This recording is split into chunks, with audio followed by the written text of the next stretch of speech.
Hi boys and girls, it's your counselor, Mrs. McLeod, and today we're going to do a quick video on how to make a really good apology. You might think, Mrs. McLeod, I know how to do an apology, I just say I'm sorry.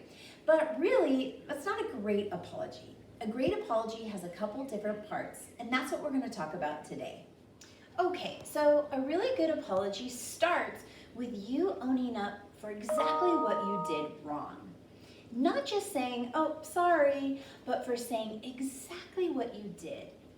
Let's watch a couple examples of a good start to an apology and a not so good start to an apology. Sorry. I'm really sorry when I laughed when Joe made fun of you. It was really mean. So do you see the difference, boys and girls? In the first one, the girl said sorry, which is better than nothing. But the second one was so much better because she said exactly what she was sorry for. Remember, you're apologizing for what you did, not for how the other person feels. Let's see what that looks like so you can understand more. I'm sorry that made you upset. I'm sorry I made that rude comment. That was really mean. So, boys and girls, do you see the difference? The first one, she apologized for the way the other person felt. And the second example, she actually apologized for what she did.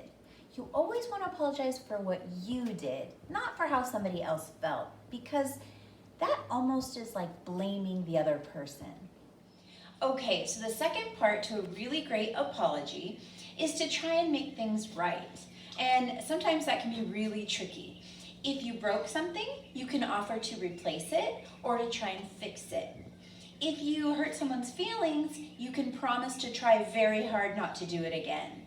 Sometimes this is the hardest part of an apology, but it really helps. Let's see a couple of examples. I'm sorry I broke your pen. I brought this one from home to try to fix it. I know it's not as special, but I think it will help. I'm really sorry I left you out. I'll try to pay more attention next time, and I promise I will not let that happen again. Okay, boys and girls, there you have it. You've seen a ton of examples of some not so great apologies and some really good apologies. Remember, you apologize for exactly what you did, not how somebody else feels, but what you did, and then you try to make it right by either fixing the problem or promising to try to not let it happen again. Now, we're all stuck at home right now, and when we're stuck at home, we can get really grumpy. And when we're grumpy, we can do things that we need to apologize for.